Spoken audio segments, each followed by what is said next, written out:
What is going on, everybody? Welcome back.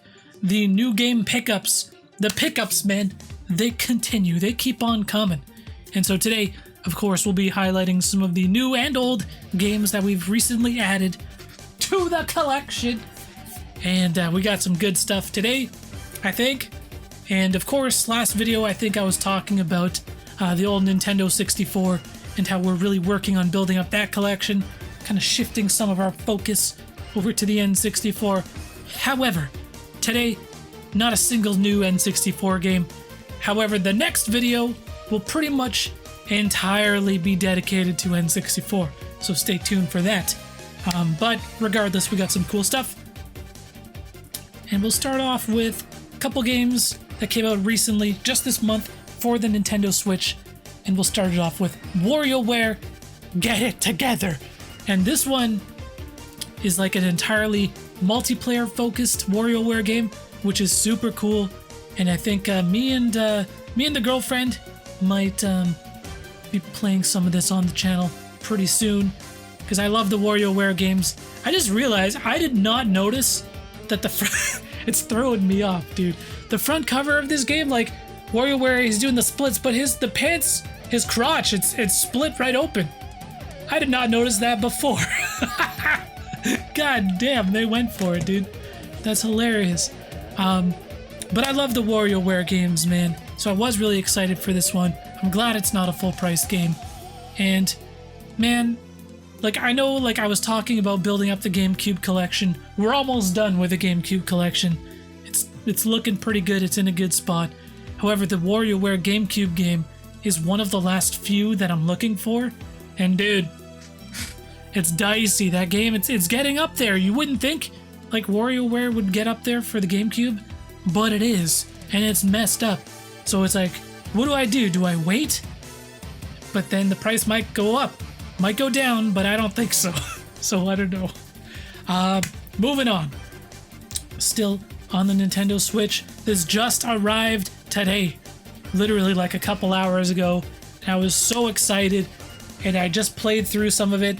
And you probably saw it on the channel already, and that is Cruisin' Blast. And I held out for a physical copy. And dude, when this game got announced, you know, I was talking about how on that Nintendo Direct, there was tons of stuff that was like right up my alley, including WarioWare, including Advance Wars, which is out in December, Metroid Dread. And dude, that was a banger of a Nintendo Direct. That was their E3 Direct. And one of the things that I also included, I think I tweeted about, is motherfucker Cruisin', a new goddamn Cruisin' game. Even though it's the arcade port of the 2017 game, I was unironically very excited for this. And dude, I just played it a bunch, and it delivers. It is a super fun game. And goddamn, it came out like a few days ago, but like I held out for the physical copy. And I'm just like, man, I just want to cruise. And I'm seeing all these people on Twitch and stuff playing Cruisin'. And I'm just like, dude, I just want to cruise. But I had to hold out. God damn. And I'm glad I did, because apparently the physical copy for this game is kind of hard to find. Some people are not having an easy time just walking into a store and buying a copy. So, moving on. That's Cruisin' Blast. Great game, exactly what it should be. Moving on. Could talk about Cruisin' Blast all day, dude. This is a game that I've already played. I've already played through it on the channel, but we played through it on PC, and I really wanted to get a physical copy. And that is Evil Within 2, one of my favorite horror games of last generation. Both the first game and the second game, so good. I actually like the second game more. They're so goddamn good. And I want to replay this. I want to replay the first game first, but I also do want to revisit this at some point, but we'll do it on the PS5, earn some goddamn trophies. And this was kind of like, I was kind of looking for it, but I'm just like, you know what, I'm in no rush to buy it. But I went and hit up an EB Games like a couple weeks ago, like a week ago, I think. And it was in the bargain bin, dude.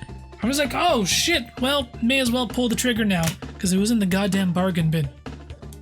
Moving on. This next one was I've been This is a very cheap game. This is called Ninja Blade for the Xbox 360. There's such a random assortment of games here today. But this is a From Software game, believe it or not. The dudes over at From Software went and made themselves a Ninja Gaiden clone. And I haven't even popped this in yet. Maybe I'll capture some footage after recording this. But this has just been a game that I've been interested in checking out for quite a while now. It's like an action ninja game. Who wouldn't love that? It's From Software. Who wouldn't love that? I bought it for like $8. Can't complain. Good, solid pickup. Moving on. Let me have a sip of coffee first. God damn it. So recently, I've been checking out some game lots on eBay, and I kind of have like, I like lots you can usually find. If you want to add like a bunch of things to the collection, you can usually get some really good deals out of buying lots, but sometimes I'm hesitant to do it because you end up with like a lot of filler titles. I don't like having a lot of games just for the sake of having a lot of games. But if they're games that I'm legitimately like, I want to add that to the collection, then I will pull the trigger on it. Hold on, let me shuffle some shit around. Okay.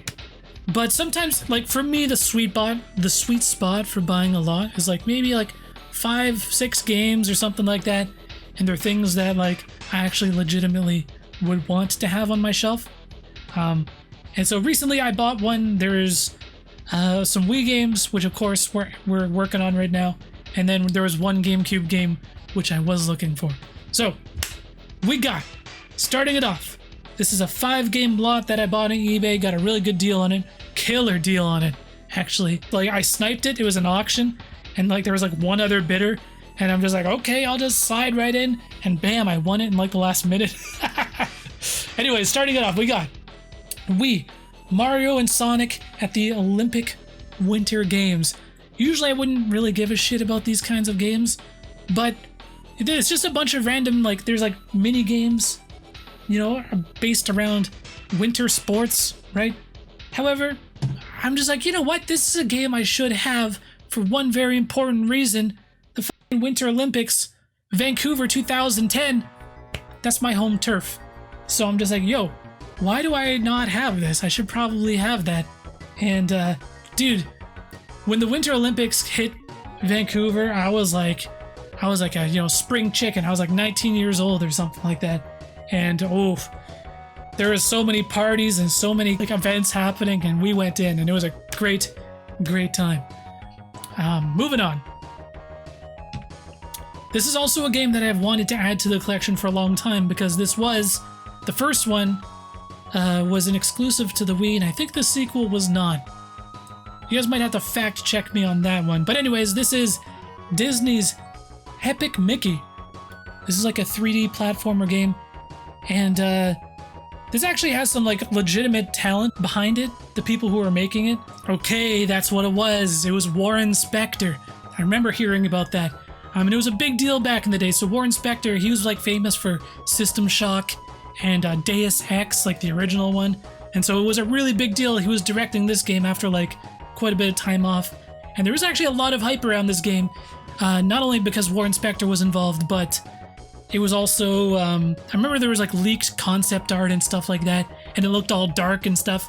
But regardless, some people really like this game. Some people don't like it. It's kind of like a love it or hate it game, but I've always been wanting to add it to the collection. I've never played it. I want to check it out at some point.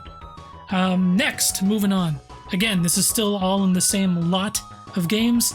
We got Kirbys Epic Yarn. This game, dude, this is like a Kirby platformer using like the yarn art style that they eventually did for like Yoshi and stuff like that. But man, I have one very distinct memory of playing this back in the day.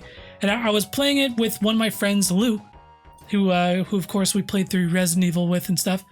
And we were playing we were playing Kirby's Epic Yarn on the Wii. It was back in like 2007, 2008 maybe? Jesus Christ. 2010? That can't be right. Either way, it was a long time ago, 10 plus years ago. And it was I was living in my parents' basement. We were playing some Kirby's Epic Yarn. just me and him, and then one of our other friends came over, and he's like, he's like this big, fucking tall, macho, muscular dude, really athletic, really fit, and he's a bro, sweetest guy you'll ever meet, but he's such like a macho dude, right? And I just remember him, and then me and Lou, we're like these little skinny fucking hipster kids playing Kirby's Epic Yarn, and then he comes in, and he's like, he sits down and he watches us play this fucking yarn Kirby game for about 10 seconds. Saw that his entire body was made out of yarn. And then he's just like, what the fuck is this? Thanks for your help, the Blue Yarn Boy said. And it's just like a classic memory that I will absolutely never forget, but that's Kirby's Epic Yarn, still part of the same lot. Last Wii game in this lot, and this is a banger, dude. This is a, dare I say it, a hidden gem. And that is Batman Brave and the Bold, the video game. And this was made by Way Forward, very, very underrated, very talented team who made games like Shantae and stuff like that. That's kind of their claim to fame. But they made a Wii exclusive Batman platformer beat 'em up that looks amazing, that's super stylized, and it's really, really just like a really polished game. And this is one that people are starting to kind of pick up on, that hey, this game is actually legit. And I did pop it in and I played it a bit, and I'm glad I added it to the collection because it is fun as hell. Okay, last game from that lot. Again, killer lot, got it for a crazy deal, and this is one that I've been wanting to add to the GameCube collection for a while, and this is the GameCube version of Soul Calibur 2. Got some sticker residue I gotta get off, but the GameCube version of Soul Calibur 2, it's the one that you want, right? Because of course it's got Link. Soul Calibur 2 is such an amazing game. I remember playing this back in the day when it like first came out. I remember renting it for my GameCube, and dude, it was all about Link in the game. That was like the big story. Sure, the PS2 version had fucking Heihachi, you know, I guess that's cool. Spawn was in the Xbox version, I guess that's cool. But the real big story was Link was in the GameCube version, and that's what it was all about. And it's probably my favorite Soul Calibur game. The original like Dreamcast one is also fantastic, but just for the fact like Link is in this one, this is like the Soul Calibur game to own. Super cool. And Link is actually like crazy good in that game from what I remember. I could be way off. And man, I just like went back and I played a little bit on the my souped up GameCube, and I captured it, you know, through the HDMI Kirby. And dude, game looks legit. It still holds up visually, so ahead of its time, dude. I remember that was the big story when, you know, Soul Calibur came out on Dreamcast as well. Way ahead of its time. Versus Xianghua. Anyways, last thing. You guys ready for this one? Because this is pretty dope. Pretty damn cool. I ordered this like, I want to say 4 months ago, 5 months ago, possibly 6 months ago. I ordered it a long time ago. And that's for my Sega Saturn. I ordered an ODE, that is an optical disc emulator. So I did the mod myself. Luckily it's very easy, plug and play, anyone can do it. So there is no more disc drive in my Sega Saturn. Instead, it has been replaced with an SD card. So all of my games just load up on the SD card, and I can just boot it straight off of the Saturn. No more worrying about, you know, discs not reading, lasers burning out, stuff like that. Load times are quicker. You know, you can get some games on there you might not have in your collection, because Sega Saturn games are crazy expensive. They're insane. So now you can just load them all up on the SD card. You can also do like really cool shit, like you want to do like a fan translation of Police Knots, classic ass Kojima game, you can do it, and you can do it on original hardware, and it's awesome. And this has led to me just like exploring a lot of the Sega Saturn catalog, because there is a ton of awesome games on the Saturn, especially like Japanese games that we never even got in North America. So many of them, so many shmups. Some of the best 2D games ever made is on the Sega Saturn. The 3D capabilities of the Saturn a little suspect, but it's got some of the absolute best 2D games, some of the best shmups, some of the best fighting games. You know, it's even got weird like FMV games. You know, there's terrible stuff like I loaded on Corpse Killer. Oh my god, dude, it is rough. But it's a game that I would never play otherwise. And it's a real novelty to be able to play it on real hardware. It's so cool, man. But yeah, that is the last thing. It's called the Fenrir, the Sega Saturn Fenrir. And it's got me thinking about all the crazy Saturn games we can play on the channel now.